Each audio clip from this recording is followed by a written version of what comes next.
Hello my dear students, welcome to your social science class with me, Ms. Lily Case. Today the topic that I'm going to explain is from chapter 16, the Judiciary. This chapter is in page number 129 in your textbook.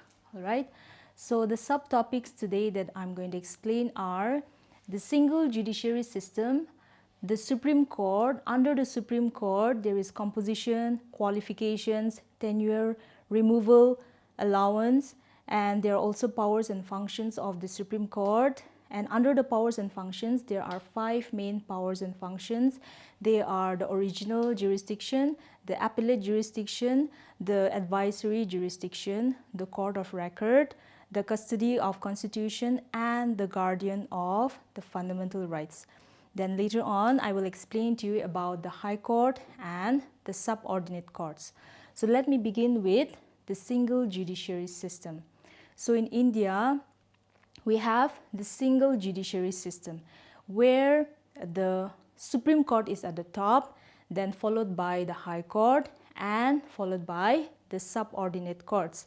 Here, the Supreme Court give advices and they take control over the high courts, and the subordinate courts, they also take the control and they also take the advice from the high courts. All right, so this is called the single judiciary system.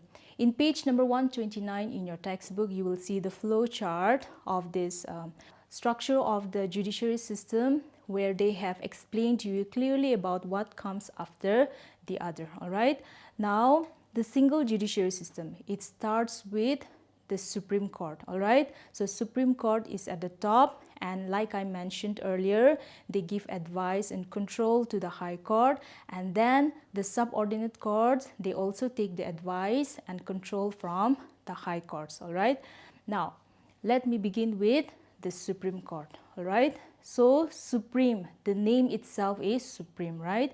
So like the name itself, Supreme Court makes the final decisions, and they are the highest court in the country. All right, now in this Supreme Court, they used to control and they used to give advice to the high courts. So in India, we have 28 states and 9 union territories, where these 28 states and 9 union territories have different courts, okay? But sometimes some 2 states used to share one high court. All right, now this Supreme Court compositions, okay? Under the composition, who used to work under the Supreme Court? One is the Chief Justice. All right, and there will be 30 other judges. All right, now this Chief Justice, okay, he is the main person, all right, in a court. He is elected by the President of India. All right, now after the Chief Justice is elected by the President of India, then the President, along with the consultation of the Chief Justice, they used to elect the 30 other judges. Okay, now usually the Chief Justice is also the senior most judge of the Supreme Court. All right, so these are the compositions. Next is the qualifications. So for qualifications, you have to refer to page number 129 towards your right hand side. You see that the judge of the Supreme Court has to be at least need to have at least 10 years of experience, okay, in the court, related to the court, and he should be a citizen of India. Okay, if he is not a citizen of India, he cannot be the judge of the Supreme Court. All right, so he need to have minimum of 10 years of experience, as well as he should be either a judge who has worked in any courts, any high courts, for at least 5 years. Okay, so that is the qualification of the Supreme Court, the judge of the Supreme Court. All right, now tenure. The judge of a Supreme Court can work in that court for 65 years, okay? And when he is working for 65 years, no person will remove him from his position, okay? Until and unless any misconduct is found, then only he will be removed from the seat, from his position. But in order to do that, the President has to take the approval from the 2 houses of the Parliament, that is the Rajya Sabha and the Lok Sabha, and that is called impeachment. Okay, so only when they go through the procedure of impeachment, then only the judge can be removed from the position, or else he can work there till the age of 65 years. Okay. Now next is allowances. Okay, apart from this salary, the judge of the Supreme Court is also given a residence, okay, a house, and whenever they used to travel for any official work, then they are given money, they are being paid for that. Okay. And apart from that also, once they retire from their position, once they also get pension, where a certain amount of money is given by the government for their entire life. Okay, so that comes under allowances. Now let's come to the powers and the functions of the Supreme Court. All right, the judge of the Supreme Court. Now the first one is the original jurisdiction. Okay, here what they do, original jurisdiction, whenever any cases related to the state or related to the union territory, these cases are not handled by any other courts. They come directly to the Supreme Court. Okay, so the Supreme Court handles situations. Sometimes there are issues related to power, there are issues related to water supply. Okay, and there are also issues that takes place between two states or between two union territories, or sometimes with a state and between a state and a union territory. All right, so during such cases, it is the Supreme Court who takes direct control, and they used to look after that case directly without the help of any other courts. Okay, that is original jurisdiction. Now next is the appellate jurisdiction. All right, so that is the second power. Appellate jurisdiction, here what they do, whatever cases that comes to the Supreme Court, okay, related to the high courts, like for example, if any court has not followed the constitutional rules, okay, then they can go through those cases, they can look after the cases, and then they used to give out the best judgment. Okay, they used to give justice. All right. So here in the Supreme Court can review the decisions. Okay, they can go through the decisions and they can give out the best decision. Okay, whatever has to be given. All right.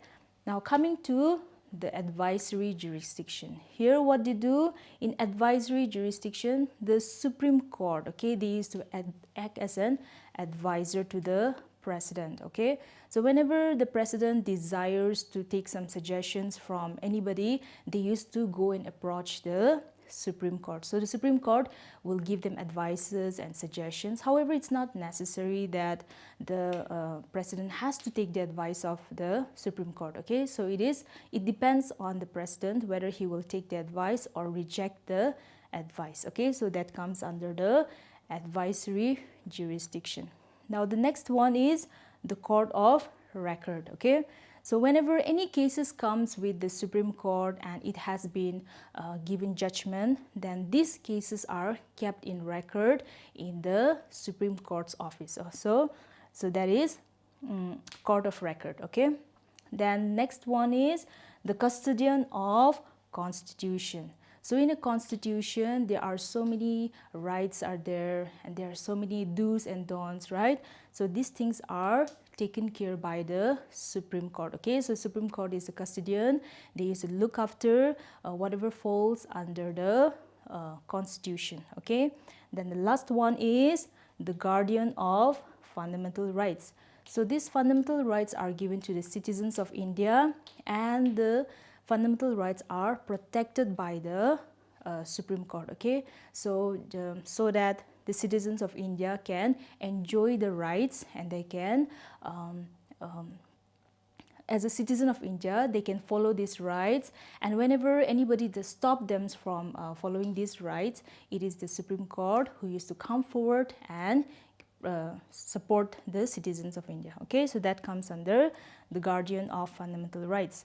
Now let's go to the High Court. Okay, so this Supreme Court, okay, Supreme Court, we have one Supreme Court and it is in New Delhi. Okay, however, it is not necessary that every Supreme Court cases has to be produced only in New Delhi. It can be any part of India. Okay, it could be in any place in India. All right, so here this High Court, since we have 28 states and 9 union territories, all these states and 9 union territories have their own high courts, okay. So altogether in India we have 25 high courts, okay. Why we have 25? Because sometimes two states used to share one high court. Like for example, we have Haryana and Punjab who used to share one high court, okay. So altogether we have 25 high courts in India, okay.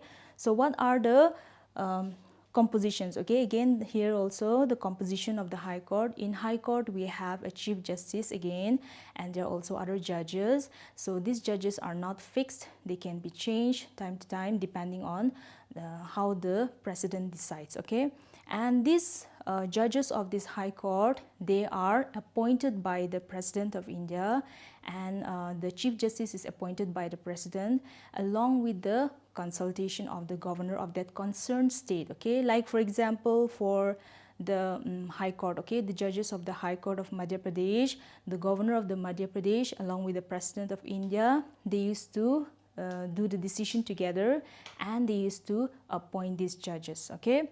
And in order to appoint the other judges, they also take the consultation from the chief justice of that court, okay. So next is qualification, all right. Now for the qualification of the high court, a person has to be a citizen of India, and he should have an experience of 10 years from as a reputed professor in a reputed law college, okay. So he should have at least 10 years of experience, and apart from that he should also have an experience as an advocate in any courts in the country, all right. So that is the qualification. And like Supreme Court, even they have tenure and removal similarly like the Supreme Court. However, the difference is that in Supreme Court the judges can work till the age of 65 years, but for the judges of the high court, they can work only till the age of 62 years, okay. And here the removal is same like the Supreme Court, where the president takes the approval from the two houses, and only then they are removed from their position, okay. Then allowance is also similar, they get paid, they get home, okay, they get official residences, they also get paid for all the traveling that are related to the official work, and they also get pension, okay. Then next is the power and functions of the high court, okay. Here the power and functions of the high court, there are two, okay. One is the original jurisdiction and one is the appellate jurisdiction, okay.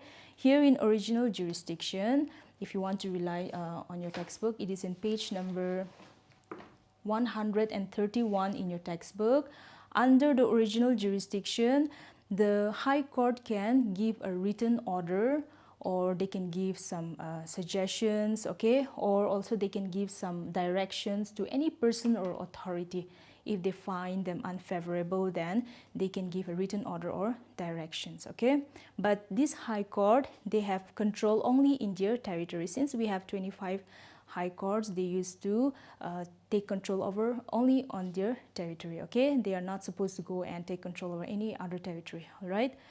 So next one is the appellate jurisdiction. So they used to make an appeal, and here they used to supervise and control the working of the subordinate courts. Now see, in India we have, as I mentioned, 28 states.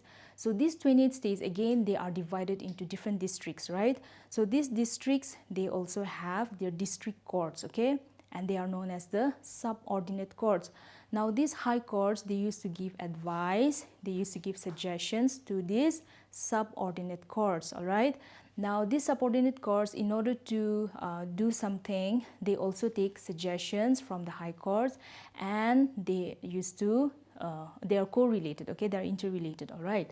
Now, apart from that, the High Court also has the power to transfer any cases from one subordinate court to the other subordinate court. A subordinate court doesn't have the power to do that, okay? But it is the High Court who has the power to transfer one case of a subordinate court to another subordinate court, okay? So these are some of the powers and functions of the High Court, all right? So next one is the subordinate courts. As I mentioned, in India we have states, and the states are again divided into districts, right? So these districts have separate courts, and they are known as the district courts. All right.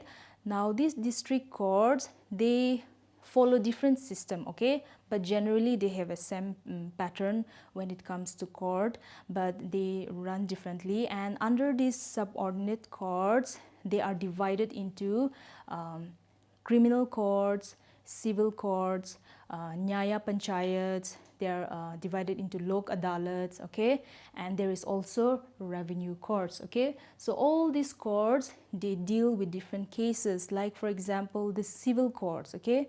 The civil courts mostly deal with money, they mostly deal with property, okay. Sometimes they also deal with some family cases, like for example divorce, marriages, or custody of the child, whether the child has to be given to the father or the mother, okay.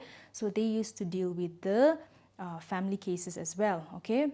Then coming to the next one, that is the criminal courts.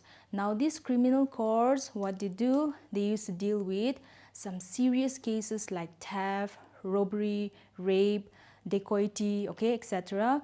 And this criminal courts, here the imprisonment of the culprit is also involved, okay, along with the court decisions. All right. And third one is the revenue courts. Now here in revenue courts, the courts of the commissioner, collector, tehsildar and assistant tehsildar, they are all involved in this case. And in district, the highest revenue court is the court of the collector or the deputy commissioner. All right. Then next is the Eaja Panchayats, okay. I'm still under the subordinate courts, okay. So one is the Eaja Panchayats. So what they do, these Eaja Panchayats, they usually take care of the villages. Now here we have India, India is divided into different states. Now again the states is divided into different districts. Now these districts are divided into villages, right? So in order to take care of the small cases that are taking place in the villages, these Eaja Panchayats, they used to come forward, okay. So usually what they do, they used to look after the cases, and if they feel that they can be solved in an easy way, in a simple way, they used to solve the cases on the spot, and the person is either charged fine of few hundred rupees, okay. So that's what the Eaja Panchayat does. And the last one is the Lok Adalats, okay.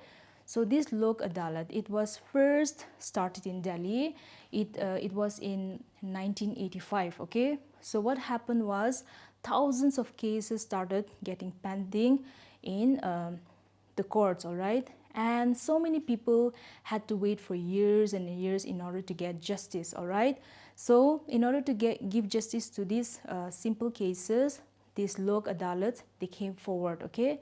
So it first took place in Delhi, and in one day 150 cases was solved, okay. So these Lok Adalats, what they do, they try to make sure that the person doesn't wait for too long, or the person doesn't have to pay too much money just for a simple case, okay. So the cases were solved on the spot, no need for involvement of too many people in the cases, and they were not asked for high charges, okay. And the cases were solved in a simple and an easy way, and it was done on the spot, okay. And then the judge, usually the judge of this Lok Adalat, he is a retired judge, okay. So he used to solve the case, and then whether the person has to be charged amount or whether he is guilty or whether he is innocent is decided by this judge, okay. So that's all about these subordinate courts. So in the next class, I will be doing the continuation of this lesson. As of now, that's all. Thank you very much.